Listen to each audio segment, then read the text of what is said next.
Olá, pessoal, boa noite. Estamos começando aqui mais uma live da Comunicagro. Para quem está chegando agora, a Comunicagro é um movimento de comunicadores do agronegócio, independente de formação profissional, porque a comunicação é dinâmica. E essa é a última live do ano aqui da Comunicagro, e nós convidamos o Chico Graziano, realmente uma sumidade, aí, uma das personalidades mais reconhecidas do agronegócio, para conversar conosco um pouco. Vou lá resumir o currículo do Chico, que é engenheiro agrônomo, formado pela Exalc, também mestre em economia agrária, doutor em administração, e foi professor da Unesp também. No mundo da comunicação, comentarista do Terra Viva, o canal Agro da Band, durante bastante tempo, articulista do Estadão. Atualmente ele escreve para o portal O Poder 360. Também tem um pouco de história política, bastante, na verdade. Destaco aqui como presidente do INCRA, secretário estadual da Agricultura e do Meio Ambiente, e escreveu aqui pela minha conta, Chico, 11 livros, sendo o primeiro deles A Questão Agrária e a Ecologia, em 1982. Esse tema nunca foi tão atual. Boa noite, Chico. Obrigado por estar aqui conosco. Oi, Altair. Boa noite. Prazer é meu estar com você, com muitos colegas que trabalham com comunicação, né? É uma boa lembrança, né? Em 1982, eu publiquei um livro chamado Questão Agrária e Ecologia. E, aliás, um livro que foi uma estreia, na época, a editora A Civilização era uma editora muito importante, né? E saiu em uma coleção chamada Primeiros Voos, e acho que vendeu 4, 5 edições. Foi, assim, meio um sucesso, mas, naquela época, de qualquer forma, e modéstia à parte, eu fui um pioneiro em falar de ecologia na agricultura, né? Em 1982, ninguém falava disso, né? Mas uma boa recordação. Estou aqui à disposição de vocês para a gente conversar um pouco sobre a nossa agricultura, a nossa pecuária, e em termos de comunicação, né? O que é que nós podemos fazer, né? Obrigado. Obrigado você, Chico, por aceitar nosso convite. Eu peço aí o pessoal que está assistindo, curta nossas mídias, acompanhe aí a Comunicagro para a gente compartilhar coisas boas, coisas importantes da comunicação do agronegócio. E o Chico, mais recentemente, foi coautor, né, vou colocar assim, do livro Agricultura, Fatos e Mitos. E como tem fatos e como tem mitos, não, Chico? Muitos, né? Está aqui o nosso livro, são 3 meses que nós publicamos o Agricultura, Fatos e Mitos, exatamente para dar uma contribuição a esse debate que envolve muita gente na sociedade, né? Sobre a nossa agropecuária tecnológica, sobre esses novos processos, e nós estamos agora percebendo muita desinformação, né? Então, a contribuição é exatamente nesse sentido, que é o subtítulo do livro, Fundamentos para um Debate Racional sobre o Agro. A pessoa pode pensar com o viés político que lhe couber, o cara pode gostar de comer carne ou ser vegetariano, enfim, opiniões são variadas. O que não pode é você ficar transmitindo e trabalhando com ideias ou com, né, posições, com informações que não são reais, né, que são fabricadas por esse mundo maluco da comunicação digital hoje, né? Então, fatos contra mitos é a nossa contribuição. Tá indo bem, viu? Coisa boa, coisa boa. Então aproveita e já fala para o pessoal aí onde encontrar o livro. Olha, o livro, imagine, soltamos um livro no meio da pandemia, né? O e-book você compra no Kindle da Amazon, que é um dos locais onde os livros digitais têm, né, uma boa recepção no mercado mundial. A Amazon também vende o livro impresso, a editora também oferece lá, e eu criei um canal próprio, através de um WhatsApp, para vender o livro, e quem comprar do meu WhatsApp, eu envio o livro autografado. Então, é o WhatsApp, vou falar aqui, né, já que é o 11... por favor. Então, é 11 999764570. É um WhatsApp do livro. Fatos e Mitos tem o WhatsApp. E eu estou fazendo a maior parte das vendas, nós estamos fazendo pelo WhatsApp. É engraçado, é engraçado. É o novo mundo, né? Tudo se vende agora pelo digital. O e-commerce, até nós estamos aprendendo a fazer, entendeu? Então, realmente, porque eu divulgo, eu tenho uma presença razoável nas redes digitais, no Instagram, no Twitter, principalmente, no Face, no LinkedIn, etc. Você vai divulgando e o pessoal vai escrevendo, e eu transformei minha mulher em uma livreira. A Marta agora vende livros, entendeu? Entrega os livros. Muito legal. Muito bom. Olha aqui, ó. Eu já baixei o meu, viu? Na verdade, eu baixei, eu comprei na Amazon, assim, uma semana depois do lançamento, já li 2 vezes e recomendo para os comunicadores de agronegócio, que é imperdível, realmente tem muita coisa legal aqui, muita discussão, muito fato, muito mito. Chico, Altair, olha, pera lá, esse telefone aí que foi divulgado, esse é o meu. O WhatsApp do livro é o 999764570. É o WhatsApp do livro. 999764570. Ah, ok. O Márcio vai colocar aí. Vai lá, Márcio, arruma aí, senão me topem aqui. Que bom. Opa, olha aí, tem uma audiência do Paraguai aí nos assistindo, hein? O Fabrício, o agrônomo da Fazendas Excelentes. Que coisa boa. Ô, Chico, vamos direto ao ponto, fatos e mitos aí da agricultura. Eu peço ao meu colega Vicente Delgado, do portal AgroNews de Cuiabá, que faça uma pergunta para você. Boa noite, Chico. Boa noite, Altair. Boa noite aos amigos e colegas da Comunica Agro e o pessoal que está nos assistindo agora. Chico, primeiro o Altair já falou, mas eu queria falar também que é uma honra recebê-lo aqui. A gente está numa série de lives propostas pela Comunica Agro e você vem a brilhantar e fechar com chave de ouro esse ciclo que a gente começou esse ano também, durante a pandemia. E nós temos uma responsabilidade muito grande em tratar da comunicação da forma correta, né? É uma característica do jornalista ele ter a imparcialidade. Então, a gente procura, dentro do nosso trabalho, também se pautar por essa imparcialidade. Então, quando você escreve um livro, Fatos e Mitos, eu acho que foi nessa vertente da imparcialidade, né, buscando os dois lados da moeda, né, mostrando o que de fato é fato e aquilo que também se propaga como mito e que nós já abordamos aqui, que acaba se transformando em fake news, né?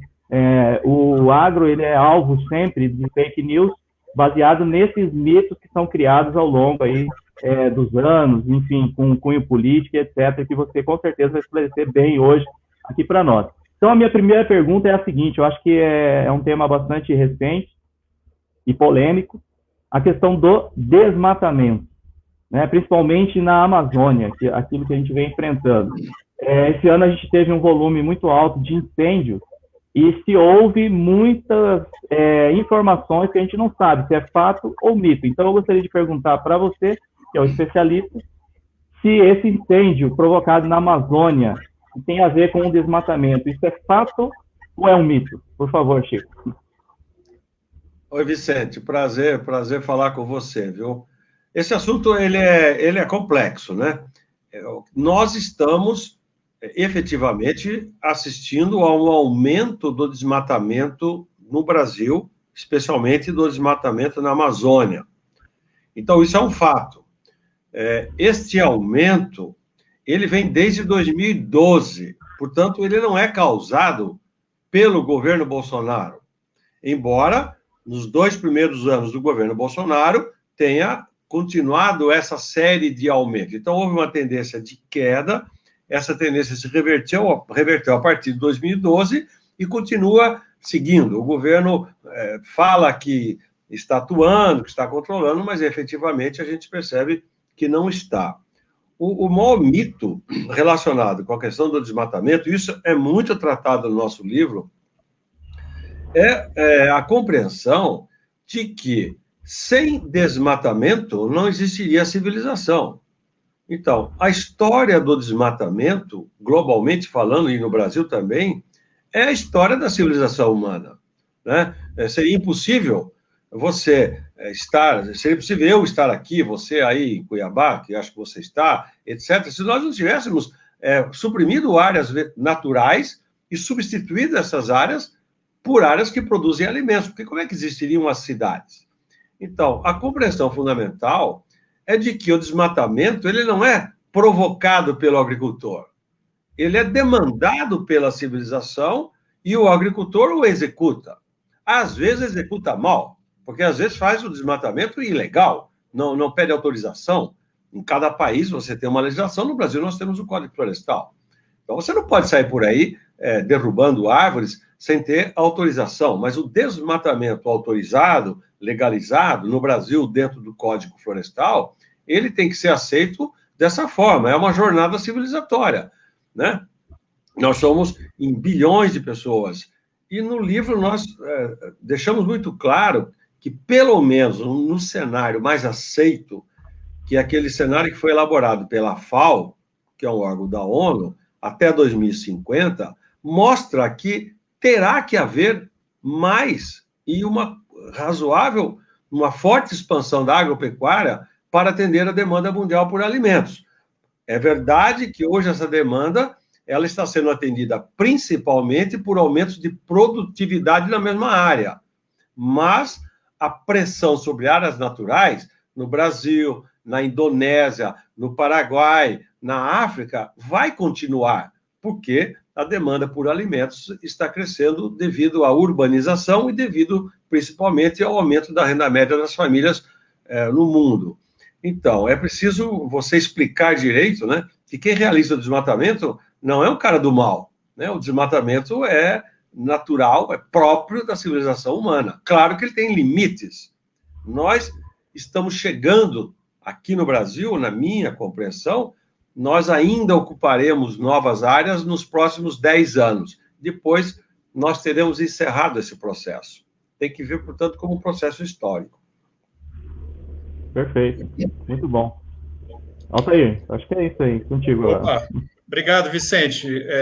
Tema mais do que atual, inclusive, Chico, porque ontem saiu a informação de que o balanço de desmatamento realmente é recorde, né? Então, cai na opinião pública, na sociedade em geral, no exterior, aquela bomba de que o agronegócio continua desmatando, né? Mas os dados, por exemplo, a própria fonte dos dados, que é o INPE, né?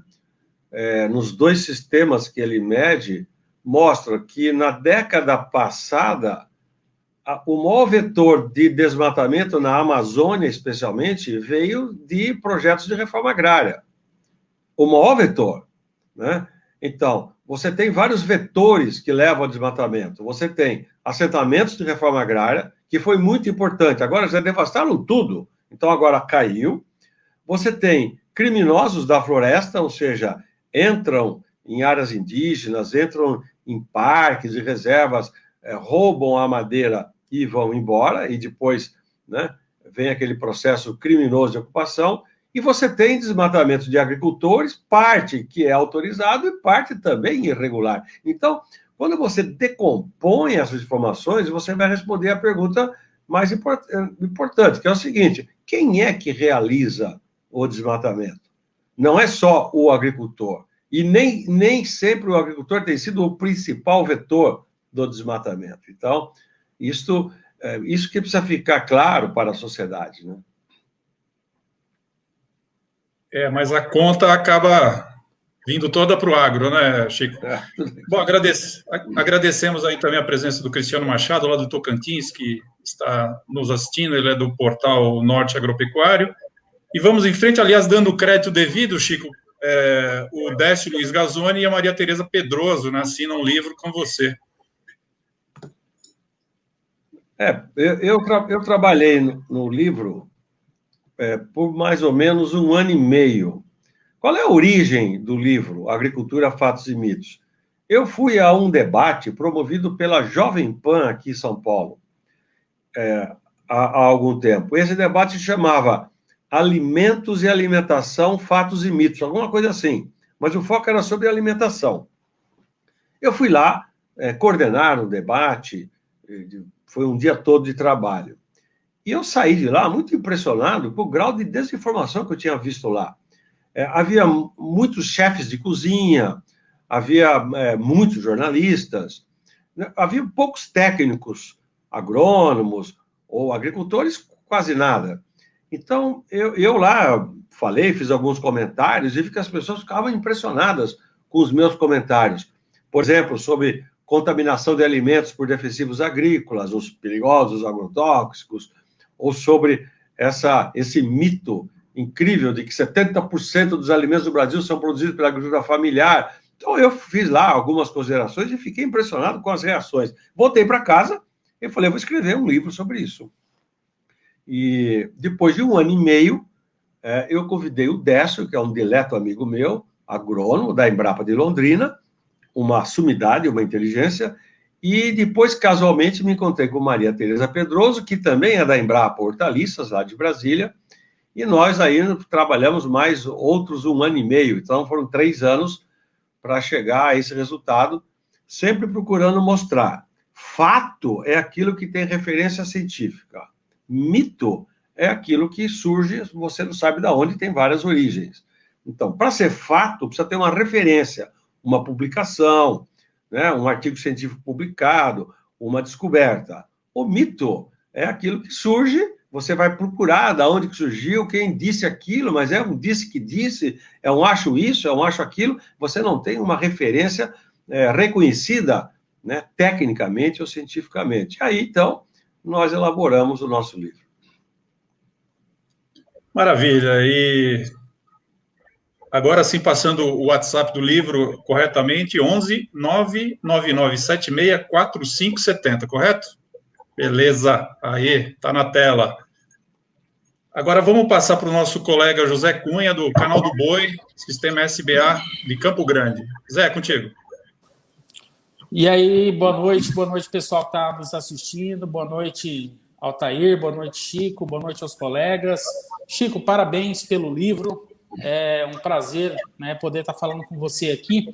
Agora eu queria conversar com você a respeito daquelas sementinhas da China, né, que algumas pessoas no Brasil aqui receberam essas sementes aí pelos Correios, né? O Ministério fez uma análise o Ministério da Agricultura aí fez uma análise nessas sementes aí e descobriu que 17 das 36 amostras estudadas apresentam riscos fitossanitários para o Brasil. Com relação a isso, eu gostaria de te fazer algumas perguntas que você pode responder todas dentro de uma só. A primeira é, você está a par, teve conhecimento dessas análises e os riscos que elas realmente representam, se é que elas representam realmente algum risco fitossanitário para a nossa agricultura, e até que ponto nós devemos nos preocupar com a proliferação dessas pragas nas nossas culturas. E uma última pergunta que eu gostaria de te fazer. Algumas questões, alguns meios, algumas pessoas chegaram a fomentar a hipótese disso ser uma espécie de golpe da China. Qual que é a sua opinião sobre isso? Ô Zé, prazer falar com você, viu? Olha, é claro que eu vi esse assunto, todos nós vimos, né? Eu fiquei aguardando, como muitos de nós ficamos aguardando, qual é a veracidade, qual é a origem, o que é que realmente é um fato dessa história. O Ministério da Agricultura soltou uma nota, fez as análises, etc., né? Não, eu não vi nada objetivo sobre a origem, né, desse material. Veja só, eu não sei se veio da China, se não veio da China. O que eu vou dizer sobre a China é o seguinte: eu não tenho nenhuma preocupação com a China. Zero. Entendeu? Então, eu conheço essas teorias escandalosas que a China está dominando o mundo, já dominou os Estados Unidos, agora vem aqui e tal. Eu não acredito em nada disso. Na verdade, não é nem eu acredito, eu não dou bola para isso. Eu acho essas teorias de conspiração global, etc., eu não cai em mim. São infundadas, né? Essas coisas. Agora, que há riscos, na medida que o Ministério detectou, né, sementes, algumas desconhecidas, e com alguns agentes, com alguns patógenos ali também desconhecidos, é lógico que isso daí causa alguma preocupação. Mas eu não ouvi ainda, nem a Embrapa, nem um órgão estadual, por exemplo, ter mostrado que alguém fez uso dessas sementes do ponto de vista criminoso, entendeu? Então, francamente falando, eu posso estar enganado, mas eu não estou vendo nenhum ataque à agricultura do Brasil por conta dessas sementes aí. Tá certo, Chico. Obrigado aí pelas suas respostas. Altair, é contigo, meu querido. Obrigado, Zé. Ótima pergunta, bastante atual também. Agora, Chico, tem uma história aí da ferrugem asiática que teria chegado no Brasil aí também por conta de bioterrorismo e tal. Bioterrorismo ou é fato, Chico? Otair, o bioterrorismo, fato mesmo, é a da introdução da vassoura de bruxa nos cacauais do sul da Bahia.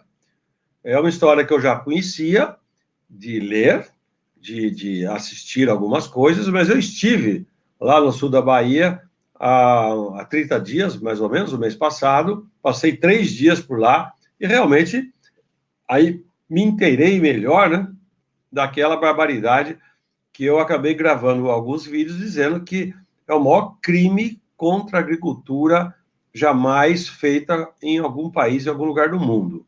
Então, realmente, um crime é terrível. Por quê?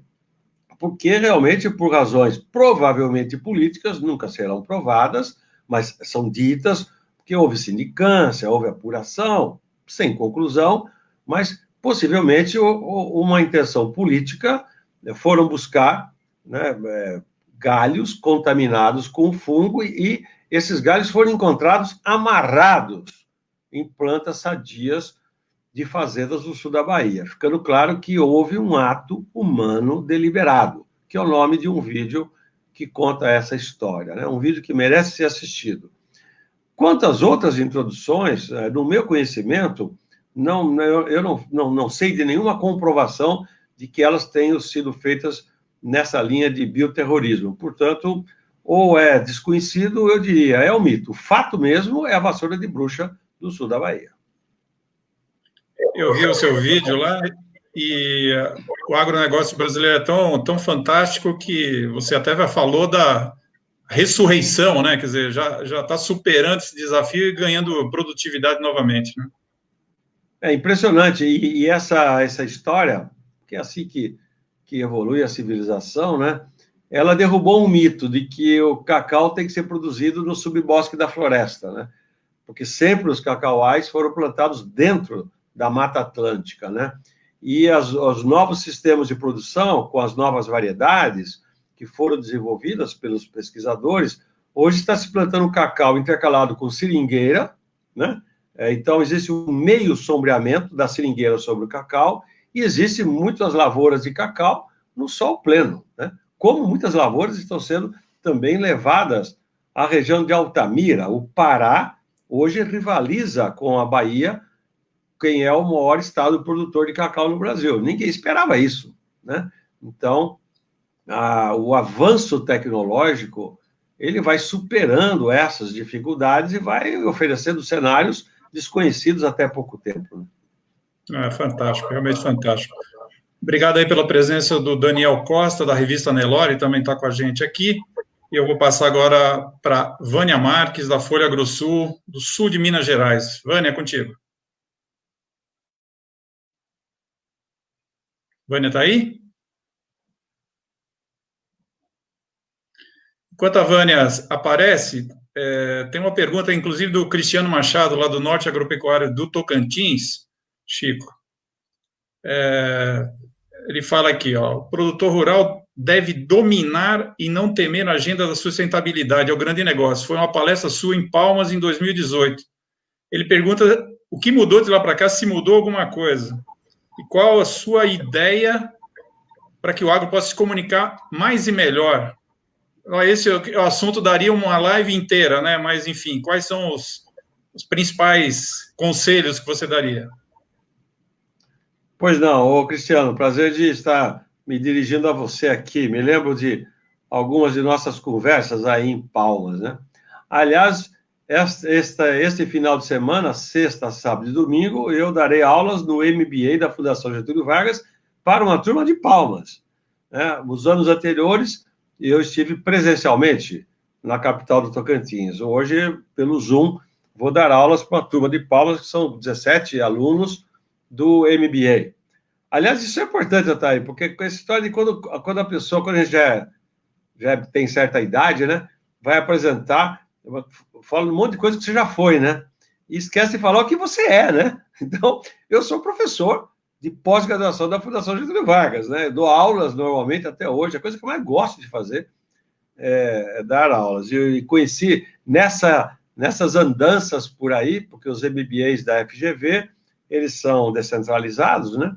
Eu conheci o Cristiano, e me lembro que ele estava abrindo esse canal dele do Norte, Agropecuária, alguma coisa assim, que eu acompanho, sigo no Twitter, etc. Agora, a agenda da sustentabilidade, porque eu sempre prego aos meus alunos, né? Ou a gente domina a agenda, ou cai fora do mercado. Eu digo isso há mais de uma década, né? Que eu trabalho com esse tema nas minhas aulas, no que escrevo. Nós temos que dominar a agenda, não temê-la, né? Dominar significa entender. Então, eu acho que isso tem muito a ver com o processo de comunicação. Se nós não entendermos o mundo da sustentabilidade, como é que nós vamos defender o agro sustentável? Não tem como. Então, isso exige um pouco, talvez, de aprendizado. Os agricultores do Brasil, os profissionais do agro, precisam entender mais de algumas agendas, bem-estar animal, né? Manejo integrado de pragas, né? Como que você trabalha com conceitos de economia circular em propriedade rural ou em empresas de agronegócio. Então, nós precisamos entender melhor o que é a economia de baixo carbono, né? Para, no processo de comunicação, utilizarmos esses conceitos que são atuais e que são globais para defender o agro tecnológico, moderno e sustentável do Brasil. Então, eu acho que para uma boa comunicação é preciso ter um aprendizado de conteúdo. Vocês que são comunicadores sabem disso. Como é que você faz comunicação sem conteúdo? Inventando essas narrativas malucas que viram fake news depois? Pode ser, tem gente que faz isso, mas convenhamos, não é a nossa vontade. A nossa vontade é fazer a coisa certa. Isso precisa de conteúdo, né? Maravilha, Chico. Aproveitando aí, na mesma linha da pergunta, tem a nossa colega jornalista, a Joana Colucci, que está... A audiência internacional está ótima. Ela está lá nos Estados Unidos, em Illinois, e ela fala aqui que também tem muita desinformação em relação ao agronegócio americano, especialmente na questão ambiental. E ela pergunta aí, em linha com a pergunta anterior, o que se fazer assim, para reverter essa imagem e consolidar realmente a força, o protagonismo da agricultura brasileira?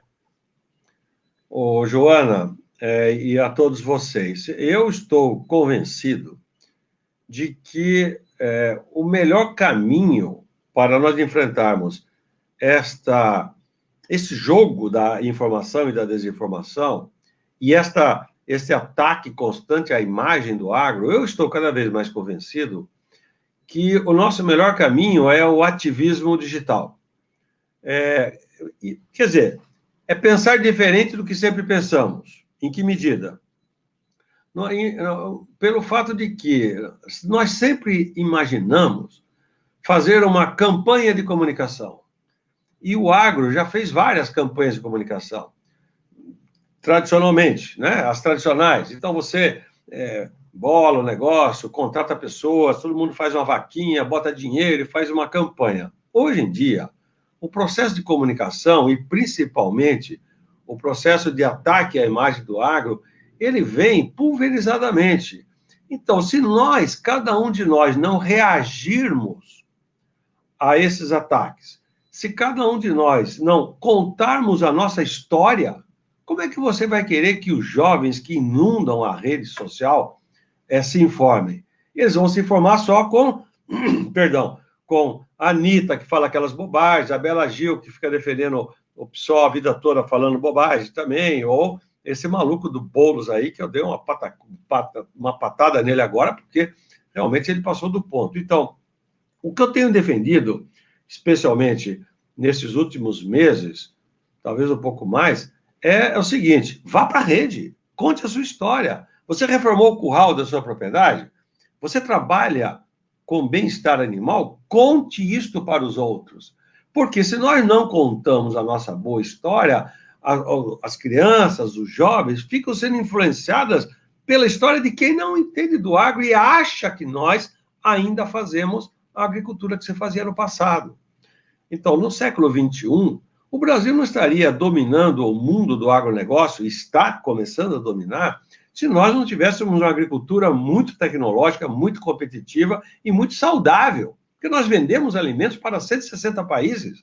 Como é que as empresas desses países comprariam o alimento nosso se não fosse saudável? Então, está faltando isso. Eu que sou engenheiro agrônomo, eu estou enchendo o saco de meus colegas engenheiros agrônomos dizendo, porra, vocês têm que reagir. Então, o cara fala que você está envenenando o mundo e você fica quieto. Vá lá, faça uma aplicação de defensivos, pega a sua câmera, o seu celular, olha, eu estou aqui pulverizando, estou aqui, ó. Eu não estou matando ninguém, não estou me matando, eu estou seguindo direitinho a recomendação técnica, e é assim que funciona, igual tomar antibiótico. Toma remédio errado para você ver se não vai fazer mal, né? Então, eu acho que é isso que eu chamo de um ativismo. Nós precisamos ir à rede, contar a nossa história. E ao contar a história, bom, tudo bem, tem um cara lá que está fora da curva, o cara lá está fazendo tudo errado. Bom, mas também não é privilégio do agricultor fazer errado, jornalista faz coisa errada, advogado faz coisa errada, médico às vezes mata gente, entendeu? Então, eu acho que quanto mais volume de informações nós oferecemos para a rede social, né, nós vamos enfrentar esse jogo. E olha, isso está acontecendo, viu? Talvez vocês tenham visto um vídeo, já são 2, pelo menos, mas o último vídeo da Ellen Jacinto, que soltou aí pela rede dizendo que aqui ela está numa imagem muito bonita, numa lavoura de soja, que é da propriedade dela, dizendo, olha, estão dizendo que a gente não emprega gente na agricultura, etc. Então, a Ellen, que é uma agricultora de uma família muito conhecida, né, ela decidiu ser uma ativista de rede, entendeu? Ela começou a gravar as coisas que ela faz, é um sucesso total. Isto é o mundo de hoje. Fantástico, fica aí a dica. Vamos fazer o nosso ativismo digital do agro. Beleza. Obrigado aí pelo Toninho Pereira, TV Agro, o programa Agora Agro, lá de Goiânia, também com a gente aqui. Obrigado, Toninho. Vamos passar, a Vânia já está por aí? Já está disponível para a gente conversar? Ou passamos para o Lima Rodrigues, lá de Parauapebas, programa Conexão Rural? O Lima, então. Lima, contigo. Boa noite, professor Chico Graziano, boa noite, Altair, boa noite, amigos que estão participando dessa live, com a gente aqui da Comunicagro em todo o Brasil e até no exterior. Professor, como o Altair disse, eu estou aqui em Parauapebas, que fica a 165 quilômetros de Marabá, onde o senhor esteve recentemente. Só acrescentando, Altair, ele também foi deputado federal. Bom, lá em Marabá, o senhor acabou de abordar aí a comunicação, e o senhor falou, praticamente já respondeu bastante sobre a comunicação, mas eu vou insistir nessa tese. Lá na sua palestra, o senhor disse que a pior praga é a desinformação sobre o agronegócio e que só a boa informação será capaz de defender o agronegócio. Dentro desse contexto, acrescentando o que o senhor já disse, eu pergunto, o agro não está sabendo se comunicar? O agro está se comunicando mal? Por quê? E muito obrigado por o senhor estar aqui com a gente nesta live da Comunicagro. Um abraço. Obrigado. Ô, Lima, aliás, reconheça-se aqui, você é o responsável por estarmos conversando. Você me encontrou lá e me agarrou no colarinho e falou, não, você topa fazer? Eu falei, claro que eu topo, pô, né? A minha vida hoje é essa, né? Então, obrigado. Estar interagindo aqui com você. É o ponto, é o X da questão, ou é o nó da questão. Nós não estamos sabendo nos comunicar. Nós estamos nos comunicando pouco e mal. Eu não estou falando de vocês, comunicadores, eu estou falando de nós, agricultores, né?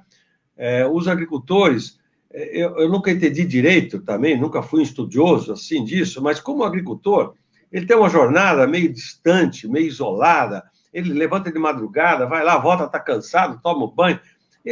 O agricultor, ele não participa da rede social, como talvez outros segmentos o fazem. Mas, na verdade, me parece que isto só é verdadeiro, o que eu estou dizendo, para a minha geração, que é a geração de quem já tem mais de 50 anos de idade. Porque os jovens, mesmo os jovens agricultores e as mulheres agricultoras, elas estão começando a ficar muito ativas na rede. Você vê pipocar pelo Brasil todo grupos de mulheres agricultoras ou de jovens agricultores que estão fazendo isso que eu estou dizendo aqui, né? Então, acontece um movimento interessante. Por essa razão é que eu disse lá, né, em Marabá, e repito aonde eu possa, esse jogo da comunicação, ele somente será resolvido com um processo de renovação dentro do agro, renovação de lideranças políticas tradicionais, deputados, vereadores, prefeitos, etc., né? Renovação de lideranças políticas, renovação de lideranças nas entidades de classe, sindicatos, associações, cooperativas, renovação, né? E lideranças que são lideranças, vamos dizer, empresariais, grupos, né? Que compartilham informações. Os jovens fazem muito isso hoje no agro, talvez menos do que outros setores, mas já estão fazendo. Então, eu tenho que reconhecer, a comunicação não é bem feita, poderia ser melhorada, e quem vai resolver esse assunto é a turma mais jovem, é a molecada. Molecada, obviamente, eu estou dizendo assim, quem tem menos de 40 anos de idade, porque nós já estamos lá na frente, né? Obrigado. Maravilha, Chico. Vou passar direto a bola aqui para a nossa colega Eveline Alves, do Priori Agro, da região de Campinas. Ei, Eveline. Boa noite, Chico, é um prazer estar falando aqui com você, pioneira aí nessa situação de desmistificar o agro, parabéns pelo seu trabalho, tem aqui, ó, não é de hoje que eu tenho ganhei de uma amiga muito querida, parabéns pelo seu trabalho, acompanho, também faço um trabalho aí na divulgação dos mitos, esclarecendo os mitos do agro. Eu queria fazer uma pergunta para você, Chico, vou deixar você falar primeiro antes de seguir para a pergunta. Não, pode Embalei aqui, engatei uma segunda e fui indo. Ô, Chico, a gente está comentando sobre comunicação, né, sobre vários canais, e a gente vê que você está em vários canais, inclusive nos livros, né? Então, você abrange um público-alvo muito grande, né, o que é super bacana. E tem alguma segmentação específica de público-alvo para essas diversas mídias? Por exemplo, o Twitter eu busco atingir um público de tal perfil, ou com livros, um outro perfil. Tem alguma segmentação aí no seu trabalho? Evelina, é legal, é uma pergunta interessante. Você sabe que entre as coisas que eu já fiz na vida, eu já trabalhei com marketing digital, marketing político. Ah, que legal. Eu já fiz muita campanha política, fiz campanha para presidente, para governador, para deputado, durante 10 anos. Fez a sua campanha também? Não, isso é bem mais recente. Eu fui político, não tinha nem internet quando eu fui político. Nossa! Então, eu já trabalhei com marketing político digital, eu tinha um sócio bem mais jovem que eu, um menino extraordinário, então eu trabalhava muito com estratégias, etc., e ele trabalhava com ferramental. Mas eu aprendi muito, né? O mundo da comunicação digital, fiz muitos cursos, dei alguns cursos, etc. Então, e tinha a minha própria experiência. Então, a pista que você segue, obviamente, você está correta. Você tem que atender aos públicos, você precisa entender direito. Primeiro, você precisa saber a quem você quer atingir, né? Eu, por exemplo, no Twitter, eu tenho perto de 130 mil seguidores no Twitter. É uma base razoável, mas o Twitter é uma base muito politizada, muito política, é uma rede muito politizada. Sim. Então, eu, na verdade, me aproveito dessa rede para politizar algumas questões ligadas ao agro. Quando eu faço isso, vai bem. Ou então, para falar de política mesmo, né? Eu lancei há 15 dias um outro livro que se chama O Fracasso da Democracia no Brasil, que é um livro sobre política. Na verdade, me pediram um livro e eu escrevi um ensaio de umas 60 páginas, onde eu conto a história da minha desilusão política, porque eu sou um desiludido da política. Né? Muito bem. Então, a rede do Twitter é muito politizada. O Instagram é outra pegada completamente diferente, né? Tem muita política também. Você pega o LinkedIn, que é uma rede muito importante para os profissionais do agro, porque lá o mundo profissional está no LinkedIn. Sim. Então, eu acho que isso é uma boa pista para falar sobre comunicação. A gente precisa entender melhor, né, com quem nós estamos conversando e a quem nós queremos atingir. Ô, Chico, e você acha que com os livros você consegue atingir um pessoal mais intelectual? Já assisti algumas entrevistas suas, e aí você menciona que com os livros é possível atingir até mesmo professores, né, de escolas, pessoas que também estão bastante desinformadas no agro e que formam opinião, né, para crianças, adolescentes. Você acha que realmente os livros também são ferramenta para levar para esse público? Não, com certeza. Agora, francamente falando, me parece que no passado era mais forte, né? Porque as pessoas liam mais. Sim. Os livros eram uma referência mais importante. Hoje tudo está na rede, né? Então, você precisa ter uma inteligência de conseguir pegar o conteúdo do livro e levar para a rede. Exato. No caso da Agricultura, Fatos e Mitos, nós ainda não fizemos isso. Eu tenho gravado alguns vídeos, eu estou testando um pouco como é que eu faria isso. Nós vamos fazer uma segunda edição, nós vamos revisar algumas coisas, vamos acrescentar algumas coisas no livro Agricultura, Fatos e Mitos. Então, vai sair uma segunda revisão e vai sair uma versão em inglês, porque nós queremos mostrar os fatos e mitos lá fora também, né? E a partir daí eu preciso definir melhor como é que eu vou pegar o conteúdo do livro e começar a jogar ele para a rede, fazendo pílulas ou fazendo vídeos. Então, eu acho que... Agora, por outro lado, eu quando abro, por exemplo, o Instagram, eu vejo muita gente que está fazendo isso sem coordenação nenhuma. Pega uma frase que é do meu livro, bota num card e publica lá, e aquilo lá anda pra caramba, entendeu? Então, sim. As pessoas não têm responsabilidade com o que... E não tem autenticidade mais, né, Chico? Qualquer informação vira informação e ela vai sendo propagada de uma forma sem controle, é difícil. É difícil, mas é bom. É bom, exatamente. Né? Falta originalidade, mas propaga o conhecimento, né? É isso daí. Então, estamos todos aprendendo, essa que é a verdade, não? Sim. Maravilha. Eveline, obrigado aí, ótimo enfoque aí. Isso aí, todos somos fãs do Chico. Aqui, Chico, também, temos o nosso colega jornalista também. Na verdade, ele não é jornalista, ele é técnico agrícola, mas está fazendo lá, acho que advocacia, enfim, mas faz comunicação. É o Jonas Gomes, lá da revista Agro Rondônia.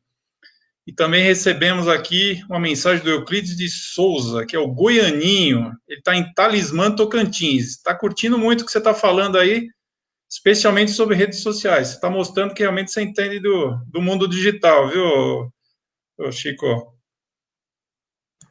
Pois é, que coisa, né?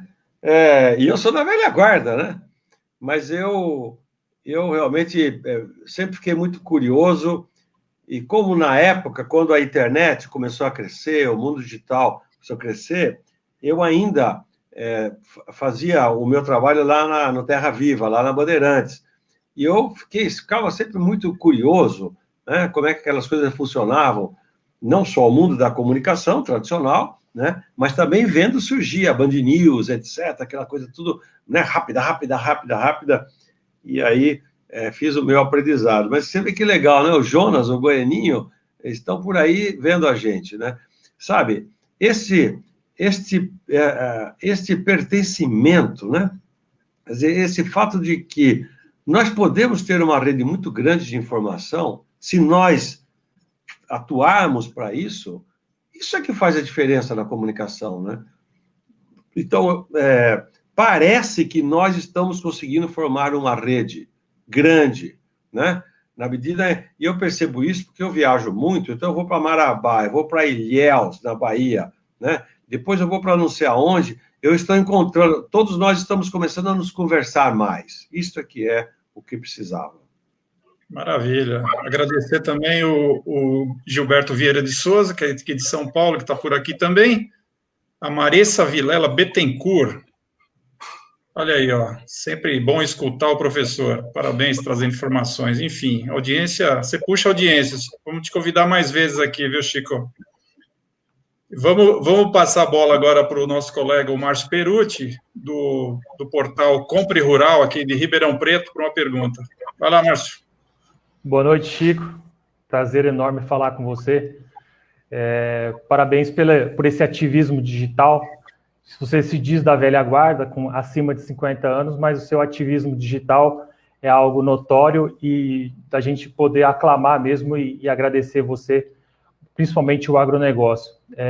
Inclusive, vários materiais seus servem de inspiração para a gente poder escrever, para desmistificar um pouco dessa desinformação do agronegócio. Mas a minha pergunta vai em cima do finalzinho da sua resposta da Eveline sobre a questão do material didático. Há uns 15 minutos atrás, você falava sobre a questão das informações, o que é fato e o que é mito. Fato são informações que vêm de pesquisa, de material bibliográfico, né, de conteúdo que foi pesquisado, e fake são informações que surgem, né, principalmente nas redes sociais, e que não tem nenhum fundamento. Mas a gente percebe, inclusive tem alguns Instagrams exclusivos que tratam desse assunto, sobre que existem materiais didáticos na escola, principalmente das crianças, que detona o agronegócio. E se você pensa que é um livro didático, ele tem bibliografia, né? Como que você vê isso e como que a gente pode combater isso? É uma excelente questão, Márcio, porque você está certo. Se é um livro didático, ele não poderia conter informação que não estivesse referenciada. Entretanto, ele contém mitos e mitos à vontade. Pior do que mitos, ele contém informações que procuram fazer doutrinação ideológica nas crianças, né? Claríssima tendência esquerdista contra o capitalismo agrário, etc, etc. Isso para crianças de 6 anos, 7 anos, 8 anos de idade. Nós estamos em um movimento em todo o Brasil, conferindo material escolar, revendo apostilas, e isso está cada vez mais claro. Não foi uma coisa da apostila do ângulo, como eu mostrei naquele vídeo que andou o Brasil inteiro. Os outros grupos educacionais também padecem desse problema. Eles contratam redatores, os redatores escrevem aqueles capítulos, os editores editam, e, curiosamente, né, acaba recebendo a chancela de um livro didático quando o MEC o aceita e autoriza que ele seja distribuído como livro didático. Então, existe também um foco de ação que é do poder público. O Ministério da Agricultura, o Ministério da Educação e o Ministério do Meio Ambiente estão se reunindo para dar uma olhada nisso daí, nesse conteúdo do material didático, né? Então, eu acho que é incrível como que grandes redes, e redes sérias de ensino, como o Anglo como o Poliedro como as outras são, como é que eles permitem você botar informações referentes à agricultura que são do século retrasado? Quer dizer, contam a história do século retrasado, do latifúndio, do trabalho escravo, e contam de uma forma como se hoje a agricultura fosse assim. É um escândalo, é um equívoco total, que induz a criança a imaginar que o agro é uma coisa atrasada, é uma coisa do mal, entendeu? Então, nós estamos focados muito nisso. Eu estou produzindo um texto nesta semana, junto com o professor Marcos Fava Neves, que é meu colega, formado na Exalc, é professor da FGV, como eu sou, ele é professor da USP de Ribeirão Preto também. Nós estamos escrevendo um texto que é contribuições para o material didático das escolas. Nós vamos entrar nesse jogo da informação. Então, o professor lá, né, em Ribeirão Preto, lá em Uberaba, não sei aonde, ele tem a apostila, mas nós vamos oferecer também um outro conteúdo. Olha, professor, dê uma olhada aqui que a história não é bem essa. Ou então que existem outros temas. Por exemplo, a agricultura 4.0, a agricultura altamente tecnológica, a utilização de drones na agricultura é uma coisa muito, muito atual, muito típica, que certamente interessaria às crianças. Mostrar como é que essas máquinas maravilhosas funcionam na agricultura do Brasil e do mundo. Então, ao invés de você ficar contando sobre o latifúndio do passado, né? Sem desprezar o nosso passado, mas transmita para as crianças o que é o agro tecnológico, o que é o agro hoje que alimenta bilhões de pessoas pelo mundo afora. Nós vamos oferecer material didático também. Muito bem. Tá, a bola está contigo, Altair. Valeu, Márcio. Excelente assunto. Eu vou passar a bola direto, então, para o Vicente Delgado aqui. Nós temos 15 minutinhos, Vicente. Vamos, pai, pum, ver se Chico dá mais uma rodadinha com todos aqui. Realmente, Altair, essa live, eu acho que ela foi fantástica, assim. De novo, agradecer a disponibilidade do Chico, né, de participar conosco aqui. Está sendo realmente uma aula, viu, Chico? Não é à toa que você é professor, a gente está aprendendo muito. Por mais que a gente seja comunicador do agro, são temas como esse que você aborda e a forma como que você aborda que nos fazem trabalhar melhor, tá? Então, assim, acho que está sendo bastante esclarecedor, não só para nós, comunicadores, mas para toda a nossa audiência que está nos assistindo agora. Então, assim, um dos tópicos que eu sei que está no seu livro, e é uma questão muito interessante, é a questão da agricultura familiar e a agricultura empresarial, né? Quando a gente fala em agricultura, sempre vem à mente, principalmente no agronegócio, os grandes produtores. Mas eu acredito que a gente tem uma agricultura familiar bastante forte no Brasil também, né? E que envolve vários produtores, muitos produtores. Os grandes produtores são uma parcela pequena de produtores, mas a agricultura familiar, ela é grande, né? Então, na sua visão, como é que o Brasil está fazendo a inclusão social desses pequenos produtores, né? O que existe de fato e mito dentro dessa dualidade aí entre a agricultura empresarial e a agricultura familiar? Por favor. Ô Vicente, a dualidade é um mito. O maior mito é a existência da dualidade. Inexiste essa dualidade. Ela foi criada artificialmente, ela foi criada politicamente nos tempos recentes, quando se separou em 2 ministérios da agricultura no Brasil, na época do Lula, na presidência da República, um ministério da agricultura familiar, outro ministério do agronegócio, um ministério dos pobres, um dos ricos, um dos bonzinhos e um dos maus. Você sabe que o PT sempre se alimentou dessa política dualista, onde trata nós contra eles e sempre promoveu essa divisão. Então, você fala, são milhões ou são milhares de pequenos agricultores familiares altamente tecnológicos e empresariais, né? Então, não existe agricultura empresarial de um lado e familiar do outro. O agricultor familiar do Paraná, né, que entrega a soja dele ali na Coamo, na cooperativa de Campo Mourão, ou em qualquer das outras cooperativas maravilhosas que tem no Paraná ou no Brasil, ou que cria o frango dele, entrega lá na Cooperalfa de Chapecó, esse agricultor ele é pequeno, ele é familiar, ele é altamente tecnológico e ele é empresário, ele é um capitalista puro, ele está ali para ganhar dinheiro, como qualquer outro. Então, não existe oposição empresarial de um lado, familiar do outro. Assim como agronegócio está de um lado, o familiar está do outro. É a agricultura familiar dentro do agronegócio. Então, quem que está fora disso? Quem está fora disso? É o agricultor de subsistência. E existe no Brasil, perto de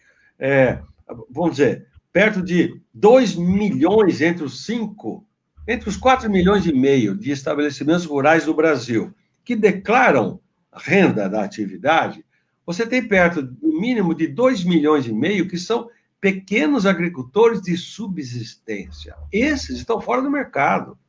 Só no semiárido nordestino são 1.700.000, né?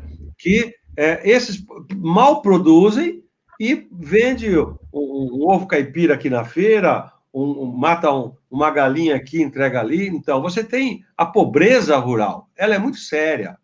Mas isso não é o agricultor familiar. Mas no Brasil misturou como se o familiar fosse esse coitadinho, esse pobre, né? Esse de subsistência. Não. E tudo é uma questão de critério. Deixa eu te dizer, nos Estados Unidos, pelo Serviço Norte-Americano de Agricultura, 95% dos agricultores norte-americanos são familiares. Como? Porque nos Estados Unidos, na Europa e no mundo inteiro, com exceção do Brasil, se classifica familiar pela gestão e não pelo tamanho. No Brasil, não. No Brasil é o seguinte, se você tem até 4 módulos rurais, você é classificado como familiar. Você pode produzir o que você quiser, do jeito que você quiser. Você é familiar, porque você é pequeno. Então, existe um conceito diferente no Brasil do que é o conceito que funciona nos Estados Unidos, onde os agricultores têm 1.000 hectares, 2.000 hectares, 5.000 hectares, mas quem toca é a família. Se é a família, é familiar. Fantástico, Chico. Fantástico a explicação. Então, assim, só para a gente entender, o que nós devemos comunicar é que não existe essa dualidade. Então, a gente pode abortar isso. É um erro que o Brasil comete ao classificar, né, rotular esse pequeno produtor, até porque você acho que esclareceu muito bem a questão da gestão familiar, né? Quando se fala agricultura familiar, não estou falando de gestão, e no agro, os grandes produtores também é uma gestão familiar, né? Isso aí. Então, realmente foi muito esclarecedora a sua informação. Obrigado mais uma vez. Imagine, eu que agradeço por ter essa oportunidade em frente a vocês, né? O nosso livro, estas questões que aqui estou rapidamente falando, elas são detalhadas, entendeu? São mostradas. Então, nós fomos pesquisar, nós fomos estudar. De onde que veio esse número de que 70% da produção de alimentos no Brasil vem do agricultor familiar? Esse número, ele não tem nenhuma referência científica.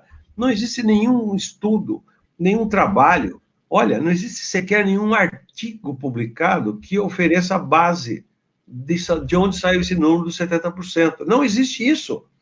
E quando um professor da Unicamp, chamado Rodolfo Hoffmann, que é ligado ao PT, fez um estudo, porque ele é econometrista e é engenheiro agrônomo, para tentar ver que número era esse, ele chegou à conclusão, que esse número é impossível de ser calculado, porque você não consegue misturar toneladas de mandioca com banana, com farinha, com frutas. Ele falou, é impossível chegar a esse número. Segundo, se fôssemos traduzir em valor monetário do poder de compra das famílias, que foi a conta que ele fez, a conclusão dele, no máximo, seria 25%.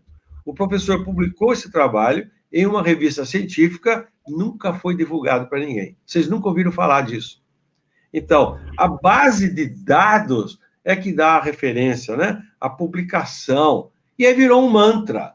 Por quê? Por causa da narrativa política. Como ao governo de esquerda sempre interessava valorizar o familiar e colocá-lo contra o grande, que é o agro. Então, quem faz agronegócio é o grande. Está errado. Não tem nada a ver. Em nenhum lugar do mundo se categoriza de agronegócio por tamanho. Agronegócio significa você participa de uma cadeia de produção, de distribuição, de comercialização. Alguém compra o seu produto, processa ele, vende? Sim. Então você participa do agronegócio. Simples. Perfeito. Obrigado, Vicente. Valeu aí pela pergunta, muito boa. Eu vou passar a bola diretamente aqui para o Zé Cunha, para mais uma pergunta. Zé, contigo. Olha só, dentro desse contexto aí de que não é quem faz o agronegócio, é quem participa de um sistema de produção. Hoje, no Brasil, existe uma mística de que o agricultor, o agronegócio, o agricultor, o produtor é quem coloca a comida na mesa do brasileiro. E tem gente que diz que não, que quem coloca a comida na mesa do brasileiro é quem trabalha e vai lá e consome. Como é que o agro trabalha essa comunicação para que as pessoas compreendam a importância do nosso agronegócio, a importância da nossa agricultura, da nossa pecuária, na produção de alimento, que realmente é o agro que faz esse trabalho de colocar o alimento na mesa do brasileiro? Ô Zé Cunha, perdão que teve um pedaço do que você falou que me cortou aqui, mas nós oferecemos no nosso livro um conjunto muito grande de informações exatamente para esclarecer sobre essa questão. Quem coloca o alimento na mesa? O que é alimento? Por quê? Porque qual é o mito? O mito é o seguinte, o mito diz que o agronegócio produz para exportação, e a agricultura familiar produz o alimento, a comida do povo. E isso não tem nenhuma base de realidade. Então, nós mostramos, por vários exercícios, como é que se desmonta esse mito. Um deles que nós utilizamos é a própria soja. O agronegócio produz soja, soja é de exportação. Fala, tá bom, é verdade. A maior parte da soja que nós produzimos, em grãos especialmente, vai para exportação. Perto de, até o ano passado, que são os dados nossos, tirando esse ano agora, porque a China comprou muito, etc., 60% dos grãos que nós colhemos é diretamente exportado, 40% é moído no Brasil. Da soja que é moída no Brasil, você tira o óleo de soja. Como os ricos, que são em geral o pessoal da esquerda, eles consomem óleo de girassol, eles consomem óleo de canola, eles nem sabem que o pobre cozinha com óleo de soja. Então, meu Deus do céu, se o óleo do pobre vem da soja, como é que você pode dizer que a soja não está presente na mesa do brasileiro? Está no óleo. Mas tem uma coisa mais importante ainda e mais comum. 100% dos doces, bolos, sorvetes, barrinha de cereais feitos no Brasil e no mundo são confeccionados com lecitina de soja. A lecitina é o principal emulsionante utilizado hoje em confeitarias pelo mundo todo. Tudo isso que se consome, biscoito, bolo de casamento, tudo isso você tem lecitina de soja. Então, a soja é um alimento maravilhoso para o brasileiro.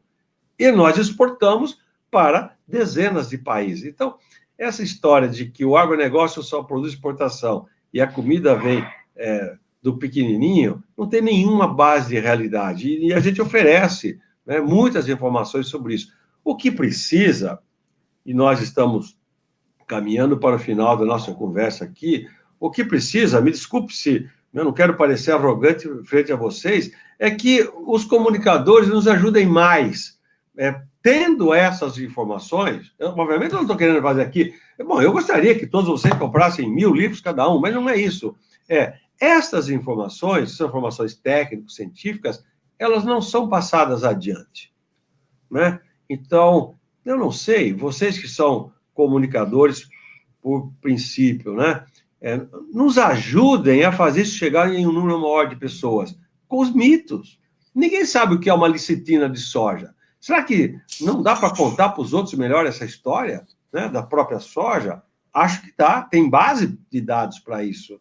Então, é uma tarefa difícil, viu? Obrigado, viu, Zé? Obrigado a você, Chico.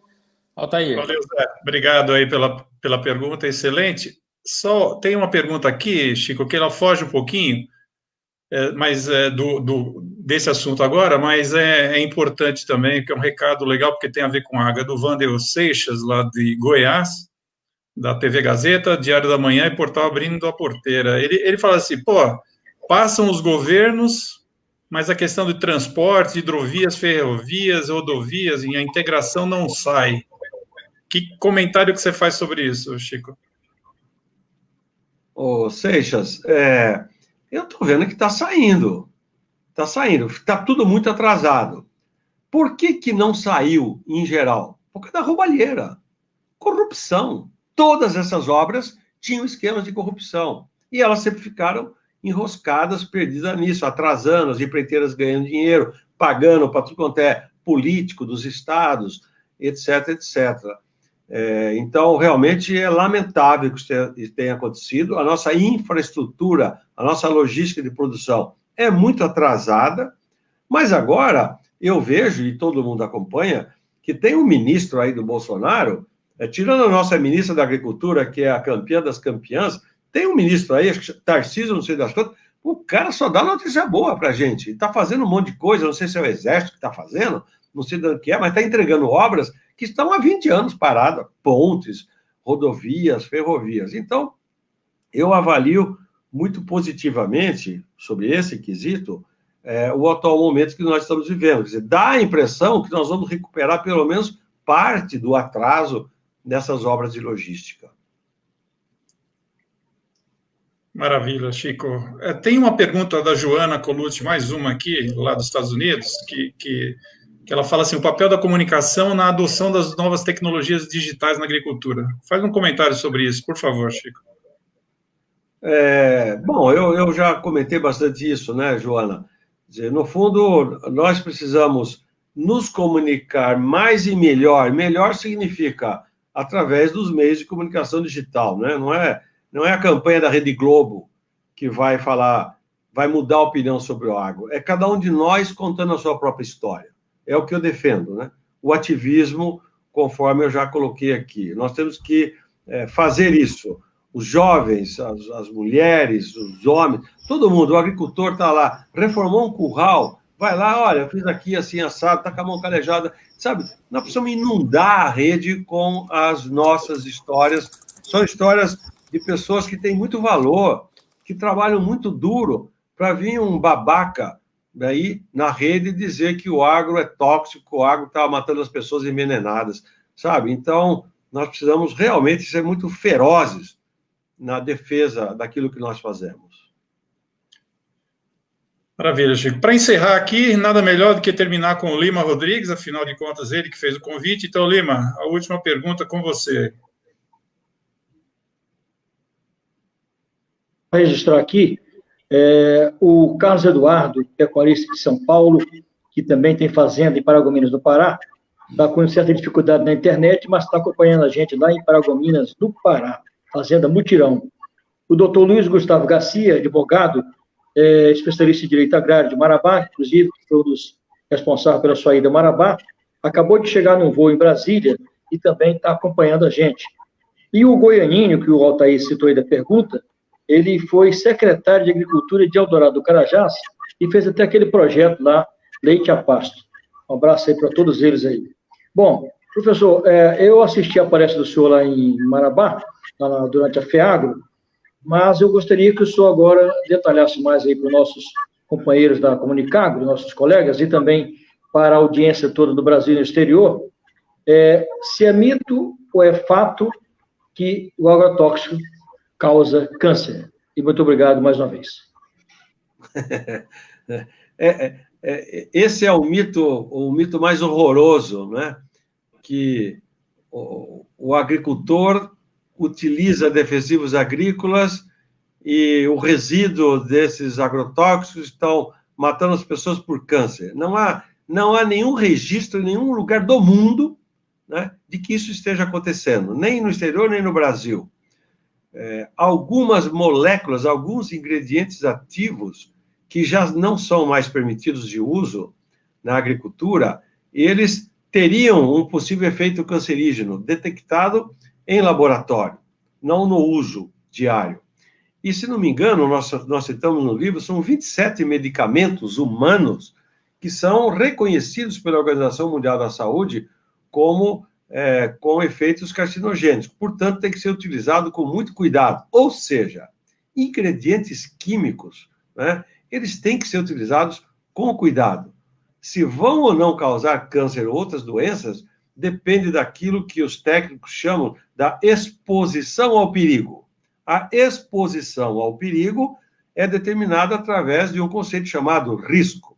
Então, o risco é a exposição do organismo humano a um perigo. E os dados da Anvisa, por exemplo, mostram claramente que esse risco não é zero, porque na última medição que ele foi feito, deu 0,89 de causar potencial dano à saúde, não de forma cancerígena. Então, mas da onde que vem? Por que falam tanto? Porque existe um grupo ligado ao PSOL, especialmente, que é um partido político de extrema esquerda, né, notoriamente, que combate esses produtos e fazem disso o seu modo de vida, fazem disso a sua política. Eu me topei uma vez com um desses líderes desse movimento, que se organiza numa rede chamada Abrasco, que é professor da Universidade Federal do Mato Grosso. Encontrei lá em Cuiabá. E ele fez esse discurso que estamos todos morrendo de câncer. Eu voltei para São Paulo e fui pegar os dados do Ministério da Saúde sobre incidência de câncer em Sinop e incidência de câncer em Cuiabá. E, obviamente, aconteceu aquilo que vocês sabem. A incidência de câncer em Cuiabá é muito, muito maior do que a incidência de câncer em Sinop. Por quê? Porque os fatores de risco que são reconhecidos pela Organização Mundial da Saúde, Eles são 10 fatores de risco, não tem agrotóxico. São bebidas alcoólicas, fumo, sedentarismo, negócio de pintar cabelo, tem um nome técnico, isso daí que eu não me lembro aqui. Então, os vários fatores de risco, né, são, em geral, predominantes no mundo urbano. Então, em Sinop, que é uma das capitais do agronegócio do Brasil, não comprovava a tese daquele professor que vociferava lá, dizendo vocês estão matando todo mundo de câncer. Nem em Sinop isso dá certo. Então, eu acho que nós precisamos pegar os dados, os números, né, e combater esses mitos. É o que nós falamos sempre e defendemos. Contra os mitos, o melhor remédio contra os mitos são os fatos. Apresente os fatos. Se a pessoa continuar pensando no que pensava, o raciocínio dele é ideológico, não tem base de realidade. Muito obrigado. Ô, Chico, e só para complementar esse assunto aí, eu sei que nós já estouramos nosso tempo, mas 30 segundos. E a desinformação é tanta que há um movimento contra o lançamento de defensivos, né, modernos, né? Ou seja, cada lançamento eles criticam, sendo que a legislação diz que o defensivo somente pode ser autorizado se ele for melhor que a geração anterior, não é isso? Exatamente. Isso faz parte da legislação brasileira, porque isso é uma norma internacional. Globalmente é assim que funciona.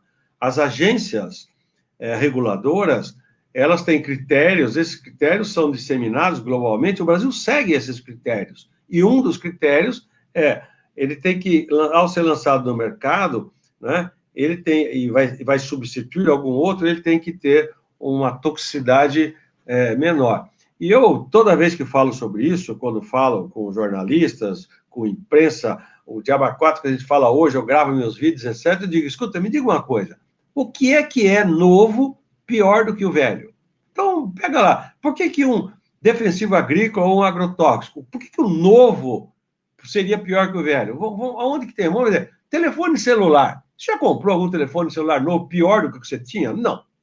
Carro. Lança um carro novo. É pior do que os dos anos... Não. O que é pior? A única coisa que eu achei que é pior é goiabada. Goiabada cascão feita na fazenda é melhor do que essas goiabadas industrializadas aí. Mas tirando goiabada, tudo que é novo é melhor, porque é o mundo da tecnologia. É assim que funciona a tecnologia, computadores, remédios. Quando sai um antibiótico novo, qual antibiótico você quer tomar? O velho ou o novo? Você vai querer tomar o novo. Você sabe que ele é mais eficiente, tem mais pesquisa, e você vai falar para o médico, esse aqui, eu vai falar, não, saiu um novo aqui, opa, me dá esse aqui que é o novo. Defensivo agrícola é a mesma coisa. O novo é sempre melhor. Fantástico, Chico. Bom, agradecendo mais uma vez em nome de todos os colegas aqui a sua presença. Fique à vontade para deixar aí os contatos para a compra do livro. Tem gente aqui pedindo seus contatos, o Márcio já colocou na tela, mas os seus endereços digitais, onde o pessoal te encontra, Chico?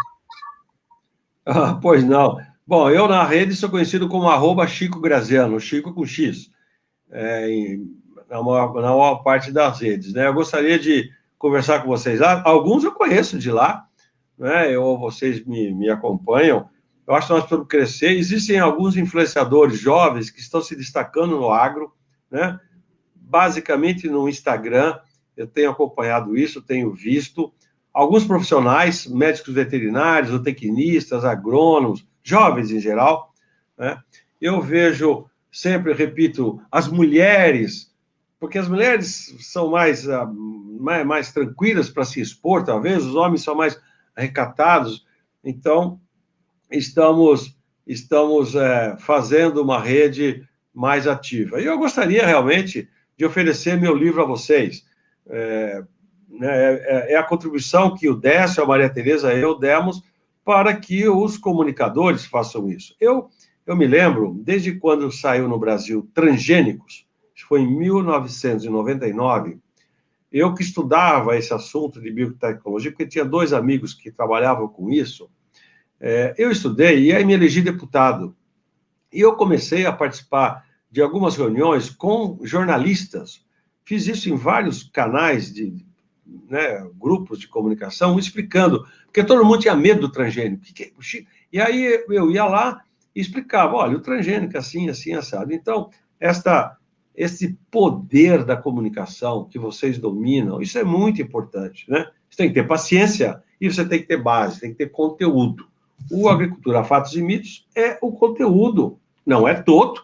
Nós vamos revisar agora, nós vamos fazer algumas inclusões que nos apontaram, mas fica aqui a minha contribuição em defesa daquilo que me trouxe aqui, porque eu sou filho, sou neto, sou bisneto de agricultor, sou nascido em uma fazenda aqui no interior de Araras, né? Sou engenheiro agrônomo, então defender o agro é a minha paixão. Obrigado, viu, gente?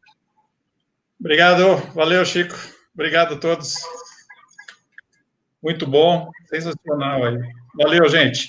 Ó, me convida mais aí. Opa, temos conteúdo para mais uma, sem dúvida, para várias. Tá bom. Um abraço.